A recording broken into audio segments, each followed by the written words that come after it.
തൃശൂർ പൂരത്തിനെത്തുന്ന ജനത്തിരക്ക് കണക്കിലെടുത്ത് കൊല്ലം തൃശൂർ റൂട്ടിൽ പ്രത്യേക മെമു സർവീസുകൾ ആരംഭിക്കാൻ ദക്ഷിണ റെയിൽവേ തീരുമാനിച്ചു. പൂരപ്രേമികളുടെ യാത്രാ സൗകര്യം സുഗമമാക്കുന്നതിനായി ഏപ്രിൽ 26 ഞായറാഴ്ചയാണ് സ്പെഷ്യൽ സർവീസുകൾ നടത്തുന്നത്. യാത്രക്കാരുടെ തിരക്ക് നിയന്ത്രിക്കുന്നതിനായി 12 കോച്ചുകളുള്ള മെമു റാക്കുകളാണ് ഈ സർവീസിനായി റെയിൽവേ സജ്ജീകരിച്ചിരിക്കുന്നത്. കൊല്ലത്ത് നിന്ന് തൃശൂരിലേക്കുള്ള മെമു ഏപ്രിൽ 26 രാവിലെ 8:20 കൊല്ലം ജംഗ്ഷനിൽ നിന്ന് പുറപ്പെട്ട് ഉച്ചയ്ക്ക് 1:30 തൃശൂരിലെത്തും. പ്രധാന സ്റ്റേഷനുകളായ കായംകുളം, ചെങ്ങന്നൂർ, കോട്ടയം, എറണാകുളം ടൗൺ, ആലുവ തുടങ്ങി 27 സ്റ്റേഷനുകളിൽ ട്രെയിനിന് സ്റ്റോപ്പ് അനുവദിച്ചിട്ടുണ്ട്. പൂരത്തിന്റെ പ്രധാന ചടങ്ങുകൾ ആരംഭിക്കുന്നതിന് മുൻപ് തന്നെ തൃശൂരിലെത്തുന്ന രീതിയിലാണ് ഈ ട്രെയിനിന്റെ സമയക്രമം നിശ്ചയിച്ചിരിക്കുന്നത്. പൂരം കഴിഞ്ഞ് മടങ്ങുന്നവർക്കായി അന്ന് രാത്രി 9:30 തൃശൂരിൽ നിന്നും കൊല്ലം മെമു തിരിക്കും. തൃശൂരിലെ പ്രധാന സ്റ്റേഷനുകൾ കടന്ന് ഏപ്രിൽ 27 തിങ്കളാഴ്ച പുലർച്ചെ 2:30 ട്രെയിൻ കൊല്ലം ജംഗ്ഷനിൽ യാത്ര അവസാനിപ്പിക്കും. രാത്രികാലങ്ങളിൽ തിരികെ പോകുന്നവർക്ക് ഏറെ ആശ്വാസകരമായ ഈ സർവീസ് വഴി പൂരത്തിനെത്തുന്നവർക്ക് സുരക്ഷിതമായും വേഗത്തിലും തങ്ങളുടെ വീടുകളിലേക്ക് മടങ്ങാൻ സാധിക്കുമെന്നും റെയിൽവേ അധികൃതർ അറിയിച്ചു. പൂരത്തിന്റെ പ്രധാന ചടങ്ങുകൾ ആരംഭിക്കുന്നതിന് മുൻപ് തന്നെ തൃശൂരിലെത്തുന്ന രീതിയിലാണ് ഈ ട്രെയിനിന്റെ സമയക്രമം നിശ്ചയിച്ചിരിക്കുന്നത്.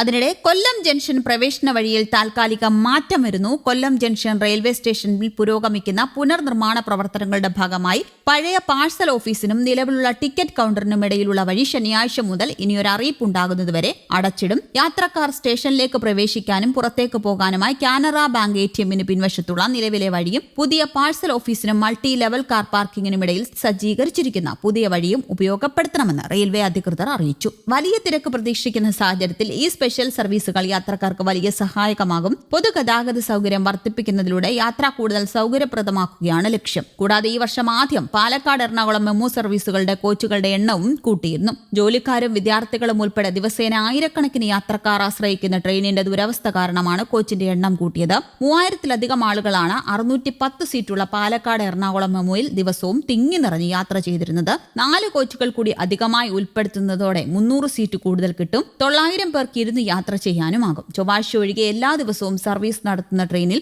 നിലവിൽ വൻ യാത്രാ തിരക്കാണ് അനുഭവപ്പെടുന്നത്. വളരെ കുറഞ്ഞ നിരക്കിൽ യാത്ര ചെയ്യാമെന്നതിനാൽ തൃശൂർ, എറണാകുളം ഭാഗത്തേക്കുള്ള യാത്രക്കാർ കൂടുതലും ആശ്രയിക്കുന്ന ട്രെയിൻ കൂടിയാണിത്. അതിനിടെ ട്രെയിൻ പുറപ്പെടുന്നതിന് 30 മിനിറ്റ് മുമ്പ് വരെ ബോർഡിംഗ് പോയിന്റ് മാറ്റാൻ അവസരം ഒരുക്കിയിരിക്കുകയാണ് റെയിൽവേ. ഈ മാസം 1-ാം തീയതി മുതലാണ് ദക്ഷിണ ഇന്ത്യൻ റെയിൽവേ പുതിയ നിയമം പ്രാബല്യത്തിൽ വരുത്തിയത്. പലപ്പോഴും ബോർഡിംഗ് സ്റ്റേഷനിൽ കൃത്യസമയത്ത് എത്താനാകാതെ ട്രെയിൻ മിസ്സാകുന്ന അവസ്ഥ ഇനി ഉണ്ടാകില്ല. Passenger reservation system, Indian railway catering and tourism corporation portal എന്നിവ വഴി യാത്രക്കാർക്ക് ഈ സൗകര്യം പ്രയോജനപ്പെടുത്താം. രണ്ടാമത്തെയും അവസാനത്തെയും റിസർവേഷൻ ചാർട്ട് തയ്യാറാക്കുന്നതുവരെ ബോർഡിംഗ് പോയിന്റ് മാറ്റാൻ സാധിക്കും. സാധാരണയായി ട്രെയിൻ യാത്ര ആരംഭിക്കുന്ന സ്റ്റേഷനിൽ നിന്ന് പുറപ്പെടുന്നതിന് അരമണിക്കൂർ മുമ്പാണ് അവസാന ചാർട്ട് തയ്യാറാക്കുന്നത്. യാത്രക്കാർക്ക് ഒന്നിലധികം റെയിൽവേ സ്റ്റേഷനുകൾ തിരഞ്ഞെടുക്കാനാകും. ആദ്യ സ്റ്റേഷനിൽ നിന്ന് ട്രെയിൻ കയറാൻ കഴിയാതെ വന്നാലും യാത്രക്കാർക്ക് കൺഫേം ചെയ്ത സീറ്റുകൾ നഷ്ടപ്പെടില്ലെന്ന് റെയിൽവേ മന്ത്രി അശ്വിനി വൈഷ്ണവ് വ്യക്തമാക്കിയിട്ടുണ്ട്. ചാർട്ട് തയ്യാറാക്കുന്നതിന് 30 മിനിറ്റ് മുമ്പ് ബോർഡിംഗ് പോയിന്റ് മാറ്റണം. ബോർഡിംഗ് പോയിന്റിൽ ഒരു തവണ മാത്രമേ മാറ്റം വരുത്താൻ കഴിയൂ.